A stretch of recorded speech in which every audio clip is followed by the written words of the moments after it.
नमस्कार, आप देख रहे हैं बिस्तक। मैं हूं रजत देवगन। बड़ा दिन था मार्केट के लिए। आज आरबीआई की मॉनेटरी पॉलिसी आनी थी और ये संजय मल्होत्रा जी की आरबीआई गवर्नर के तौर पे पहली पॉलिसी थी। अब पहली ही पॉलिसी में उन्होंने बड़ा स्टेप ले लिया, रेट कट कर दिया। 25 बेसिस पॉइंट्स का रेट कट। ये 5 साल बाद हुआ है जब आरबीआई ने ब्याज दरों में कटौती की हो। रेपो रेट को 25 बेसिस पॉइंट्स घटाया। रेपो रेट 6.5% से घटकर 6.25% हुई। एमपीसी के सभी सदस्य रेट कटौती के पक्ष में और साथ साथ FY26 के लिए जो वो जीडीपी ग्रोथ अनुमान है उसको बताया गया 6.7%। महंगाई FY26 का जो टारगेट दिया गया वो है 4.2%।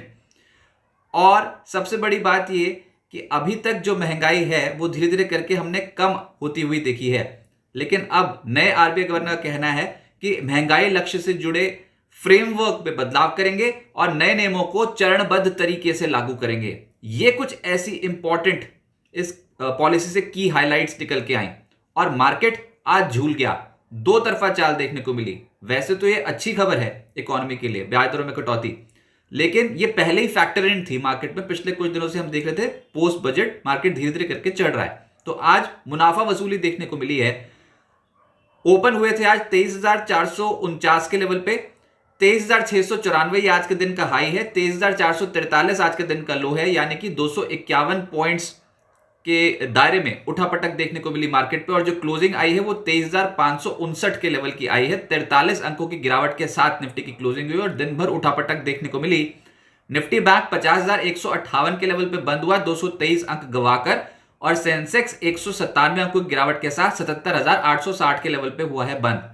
28 शेयर निफ्टी के चढ़े, 23 गिरे, फिर भी निफ्टी लाल निशान पे बंद हुआ है। जो सबसे तेज चला निफ्टी गेनर्स में वो था टाटा स्टील। आज मेटल स्टॉक्स बहुत जबरदस्त भागे। टाटा स्टील 4.25% ऊपर, फिर जेएसडब्ल्यू स्टील 3.25% ऊपर। इसके अलावा आईटीसी होटल्स 0.4% चढ़ा, भारती एयरटेल 3.5% चढ़ा, एक बार तो 5% से ज्यादा चढ़ गया था। फिर ट्रेंड 3% ऊपर।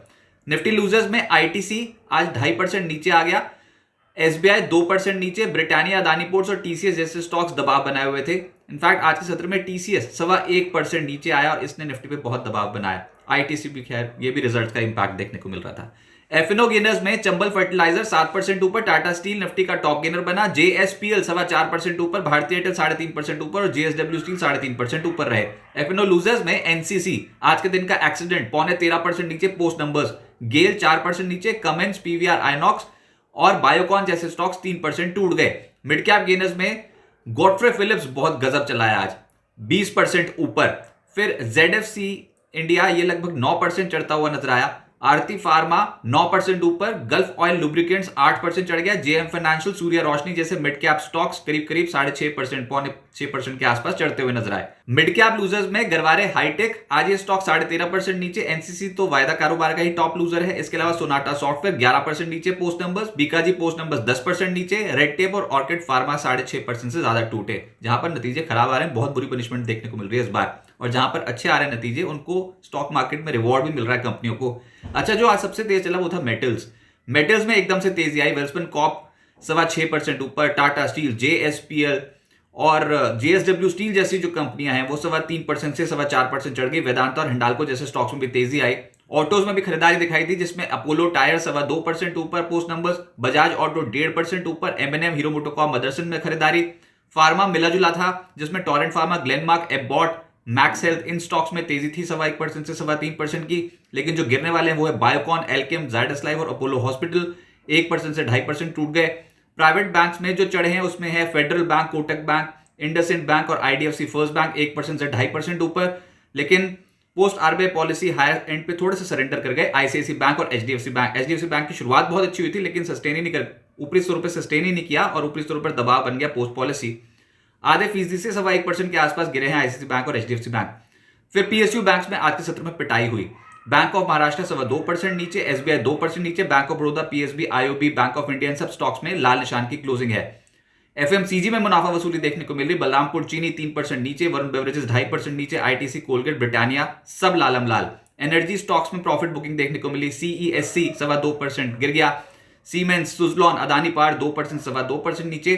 Gujarat gas, JSW energy, Satluj Jal Vidyut निगम, इन स्टॉक्स में 1.5% से 2% की गिरावट आई। चढ़े भी हैं, जिसमें त्रिवेणी टरबाइन, टोरेंट पावर, थर्मेक्स और पेट्रोनेट 2.25% से 2.5% के आसपास की तेजी इन स्टॉक्स में देखने को मिली।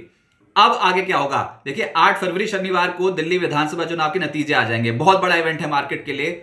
और सोमवार को आप देखोगे बाजार में एक बड़ा गैप अप या गैप डाउन देखने को मिल सकता है।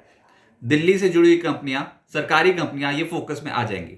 अब देखते हैं कि क्या ये टोन बुलिश होती है या फिर बेरिश होती है मार्केट की, इस समय नहीं बताया जा सकता। इस समय तो कांटे की टक्कर दिखाई दे रही है आम आदमी पार्टी और बीजेपी के बीच में। लेकिन ये बाजार पे एक बार तो दांव जरूर लगेगा दिल्ली चुनाव के नतीजों के ऊपर। अच्छा, अभी हुआ क्या कि ये जो इस बार की जो आरबीआई पॉलिसी आई थी उससे पहले का सेटअप पहले ही स्ट्रांग हो चुका था, तो आरबीआई पॉलिसी के बाद थोड़ी सी गिरावट देखने को मिली। लेकिन अगले हफ्ते सीपीआई के आंकड़े आएंगे इंडिया में भी और अमेरिका में भी। इंडिया में आईआईपी के आंकड़े भी आने हैं, तो ये जो इंपॉर्टेंट मैक्रो नंबर्स हैं ये तो इंपैक्ट करेंगे ही करेंगे।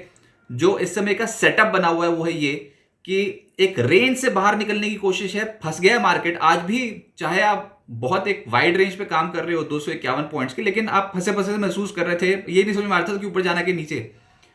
तो वोलेटिलिटी बहुत ज्यादा देखने को मिली थी इस रेंज में, लेकिन ये रेंज टूटेगी जरूर और हो सकता है कि अगले हफ्ते एक रेंज ब्रेकआउट या ब्रेकडाउन देखने को मिले। लेकिन अभी आप आज के सत्र में 200 दिनों की औसत पे गए जो कि 23,445 के आसपास था। उसके बाद वहां से कुशन लिया, सपोर्ट लिया और फिर से वापसी करने की कोशिश की। तो अभी तो आप ये लेवल्स को होल्ड कर रहे हो, 23,450 और 23,500 के लेवल्स को आप होल्ड कर रहे हो। और हायर साइड पे कॉल राइटर्स जम के बैठे हुए फिर से, तो हायर साइड पे 23,700 23,770 इस जोन के आसपास रेजिस्टेंस है। देखते हैं अब बाजार पहले क्या तोड़ता है। ग्लोबल बाजारों पे नजर रहेगी, खासतौर से डोनाल्ड ट्रंप जो भी अनाउंसमेंट करेंगे उसका इंपैक्ट ग्लोबल मार्केट्स पे देखने को मिलेगा। हमारे बहुत सारे इवेंट्स जो हैं वो ऑलरेडी बीत चुके हैं। अगले हफ्ते महंगाई के नंबर्स हैं, लेकिन जो मार्केट का सेटअप है पोस्ट नंबर और पोस्ट बजट और पोस्ट आरबीआई पॉलिसी वो थोड़ा बुलिश नजर आ रहा है। ऐसा नहीं है कि अगर आप इस तेजी में ये जो बाजार में जो रन आया है इसमें अगर आप कोई भी ट्रेड ले लेते तो एग्जिट नहीं कर पाते, एग्जिट मिले हैं प्रॉपरली। तो ये एक पुल बैक है, देखते हैं पुल बैक टिकाऊ होता है कि नहीं। अगर टिकाऊ हो गया और अगर आप 23,700 23,800 के जोन को पार करके फिर नेक्स्ट टारगेट वहां से और 400 पॉइंट्स की तेजी के लिए बाजार तैयार हो जाएगा। यानी कि आप ऊपर 24,200 के आसपास के टारगेट्स लेकर आप काम करोगे अगले हफ्ते। 2 हफ्ते हो गए हैं मार्केट में तेजी बन रही है, तो उम्मीद करते हैं ये तेजी कंटिन्यू रहे और तीसरा हफ्ता भी एक और आए जब मार्केट में एक पुल बैक जो है वो और कंटिन्यू होता नजर आए। अभी तक बुल्स ने अपनी पकड़ पोस्ट आरबीआई पॉलिसी भी नहीं छोड़ी है। आज थोड़ी प्रॉफिट बुकिंग जरूर हुई, लेकिन फिर भी ऐसा लग रहा है कि अगला हफ्ता बाजार के लिए बहुत क्रूशियल है।